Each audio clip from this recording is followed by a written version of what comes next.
Bismillahirrahmanirrahim. Assalamualaikum warahmatullahi wabarakatuh. Selamat pagi anak-anak. Alhamdulillah pada kesempatan hari ini kita masih bisa melanjutkan pelajaran sosiologi secara online. Ibu minta sebelum kita memulai pelajaran, kalian duduk yang manis, siapkan buku catatan sosiologi dan alat tulisnya. Kemudian simak video penjelasan materi ini sampai tamat ya. Ibu minta anak-anak juga mencatat poin-poin penting apa yang akan kita pelajari hari ini supaya suatu saat bisa dibaca kembali. Tidak lupa Ibu ingatkan anak-anak sekalian untuk berdoa terlebih dahulu. Mudah-mudahan apa yang akan kita pelajari hari ini bermanfaat untuk kehidupan kita sehari-hari. Kita mulai ya anak-anak. Jadi pada pertemuan hari ini kita masih di bab 4 materi tentang penelitian sosial. Setelah minggu sebelumnya kita mempelajari tentang submateri rancangan penelitian sosial. Pada pertemuan hari ini insya Allah kita akan membahas tentang prosedur dan pilihan metode penelitian. Prosedur penelitian. Prosedur penelitian adalah langkah-langkah yang dilakukan dalam suatu penelitian. Ada beberapa langkah prosedur penelitian yang harus dilakukan oleh peneliti. Yang pertama adalah menentukan judul dan topik penelitian. Nah, yang ini sudah kita bahas di pertemuan selanjutnya ya, di mana memilih topik penelitian itu harus yang menarik, harus yang terbaru, harus yang datanya bisa diperoleh, harus yang bisa dilakukan oleh peneliti. Langkah kedua adalah studi pendahuluan. Nah, dalam merancang penelitian, peneliti perlu mencantumkan hasil penelitian terdahulu. Dengan melacak penelitian terdahulu, peneliti dapat menghindari duplikasi atau plagiarisme yang dapat memosisikan kedudukan penelitian yang tengah dilakukan. Hasil penelitian terdahulu juga dapat dijadikan sebagai data pendukung. Yang ketiga adalah merumuskan masalah. Nah, untuk tahap yang ketiga ini insya Allah akan kita bahas lebih detailnya. Bagaimana sih cara merumuskan masalah dalam suatu penelitian itu? Nah, itu akan kita bahas di pertemuan selanjutnya ya. Langkah yang keempat adalah menetapkan hipotesis. Jadi, hipotesis itu adalah kemungkinan jawaban atas masalah penelitian. Disebut kemungkinan karena belum dibuktikan lewat penelitian di lapangan. Contohnya, permainan tradisional berpengaruh terhadap keterampilan sosial anak. Nah, itu kan kita belum tahu jawabannya, apakah iya permainan tradisional itu dapat mempengaruhi keterampilan sosial anak atau tidak. Langkah yang selanjutnya adalah memilih pendekatan atau metode penelitian. Nah, memilih pendekatan dan metode penelitian kita akan bahas ya di hari ini, nanti di poin selanjutnya. Langkah selanjutnya adalah menentukan variabel. Contohnya ya yang tadi, permainan tradisional berpengaruh terhadap keterampilan sosial anak. Variabel satunya adalah permainan tradisional dan variabel duanya adalah keterampilan sosial anak. Jadi nanti dari dua variabel itu dilihat pengaruh atau tidak. Langkah selanjutnya adalah menentukan sumber data. Nah, tentang data insya Allah juga akan kita bahas di pertemuan-pertemuan selanjutnya ya. Langkah selanjutnya adalah menentukan dan menyusun instrumen. Instrumen adalah beberapa pertanyaan yang akan diajukan oleh peneliti ketika sedang meneliti di lapangan. Baik itu instrumennya bisa berupa angket wawancara, bisa juga berupa survei dan sebagainya. Langkah selanjutnya adalah mengumpulkan data, menganalisis data. Nah, jadi di pertemuan selanjutnya ya kita akan membahas tentang apa itu data dan bagaimana menentukan sumbernya, bagaimana mengumpulkannya, dan bagaimana menganalisisnya. Langkah selanjutnya adalah menarik kesimpulan. Dan yang terakhir adalah membuat laporan. Insya Allah kedepannya juga kita akan bahas bagaimana cara membuat laporan penelitian sosial. Jadi, sementara ini baru garis besarnya saja ya mengenai prosedur penelitian. Untuk lebih detailnya, karena ada beberapa langkah-langkah itu akan dibahas di pertemuan selanjutnya. Selanjutnya, kita akan bahas mengenai metode penelitian.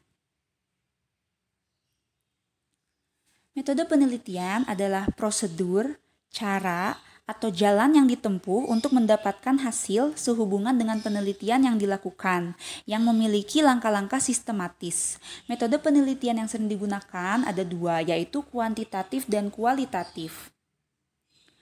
Metode kuantitatif, fokus penelitiannya menekankan pada penelitian numerik atau angka-angka atas fenomena yang dipelajari.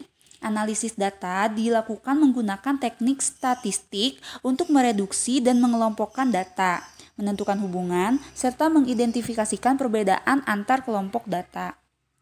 Sedangkan metode kualitatif menekankan pada pembangunan naratif atau deskripsi tekstual atas fenomena yang diteliti. Penelitian kualitatif ditujukan untuk memahami fenomena-fenomena sosial. Peristiwa-peristiwa yang terjadi dalam situasi sosial itu merupakan kajian utama dalam penelitian kualitatif ini. Data yang diperoleh tidak dituangkan dalam bentuk angka-angka, tetapi dalam bentuk deskripsi.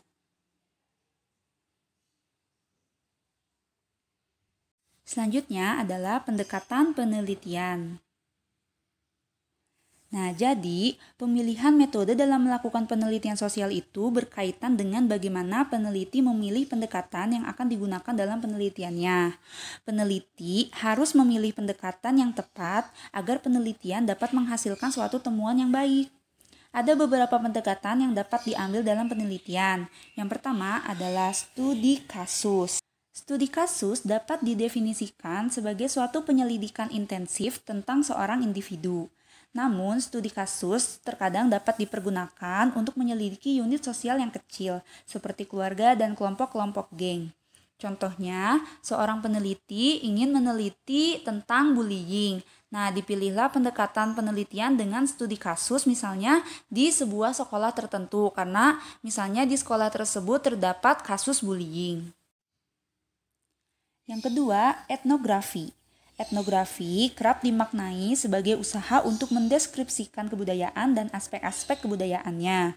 Selain itu, ada yang mengartikannya sebagai penelaahan kebudayaan dan aspek-aspeknya dengan meletakkan dan mempertimbangkan latar belakang permasalahan secara menyeluruh tanpa menghindari kerumitannya. Nah, pendekatan etnografi ini lebih sering berkembang di lingkungan antropologi. Yang ketiga, fenomenologi. Penelitian dengan berlandaskan fenomenologi melihat objek penelitian dalam satu konteks naturalnya. Seorang peneliti kualitatif yang menggunakan dasar fenomenologi melihat satu peristiwa tidak secara parsial, lepas dari konteks sosialnya, karena satu fenomena yang sama dalam situasi yang berbeda akan memiliki makna yang berbeda pula. Yang keempat adalah studi dokumentasi. Jadi, dalam studi dokumentasi ini, pendekatan penelitiannya mencari dari dokumen-dokumen yang ada, bisa berupa foto, artikel, buku, dan sebagainya. Selanjutnya adalah grounded theory. Grounded theory ini merupakan pendekatan penelitian dengan cara yang lebih sistematis, sehingga nantinya bisa mengembangkan teori yang sudah ada. Yang selanjutnya adalah pendekatan penelitian historis. Dalam pendekatan penelitian historis, itu data-data yang dicarinya ialah berupa dokumen atau bisa film yang menggambarkan sejarah atau sesuatu yang sudah terjadi di masa lalu. Selanjutnya adalah pendekatan penelitian biografi. Jadi dalam pendekatan penelitian biografi yang ditelitinya hanyalah seseorang individu. Itu bisa diperoleh data langsung atau bisa juga melalui pengalaman yang tertuang dalam dokumen atau arsip mengenai individu tersebut. Dan yang terakhir adalah pendekatan penelitian survei. Jadi dalam survei ini penelitian umumnya dilakukan dalam jumlah subjek penelitian atau orang-orang yang ditelitinya itu sangat besar sehingga dilakukanlah survei. Nah, jadi kita sudah membahas beberapa bentuk pendekatan dalam penelitian. Untuk materi hari ini mengenai prosedur dan pilihan metode penelitian, Ibu cukupkan sekian. Jika ada yang belum dipahami dan kalian ingin bertanya, boleh ajukan langsung pertanyaannya di grup ya. Kita akan diskusikan bersama. Kalian juga bisa screenshot bagian ini atau lebih bagusnya kalian catat di buku catatan kalian masing-masing sebagai bahan ajaran kalian yang bisa dibaca lagi di nanti-nanti. Untuk pertemuan hari ini, Ibu cukupkan sekian. Terima kasih anak-anak sudah menyimak videonya sampai tamat. Jangan lupa dibaca-baca lagi ya. Wassalamualaikum warahmatullahi wabarakatuh.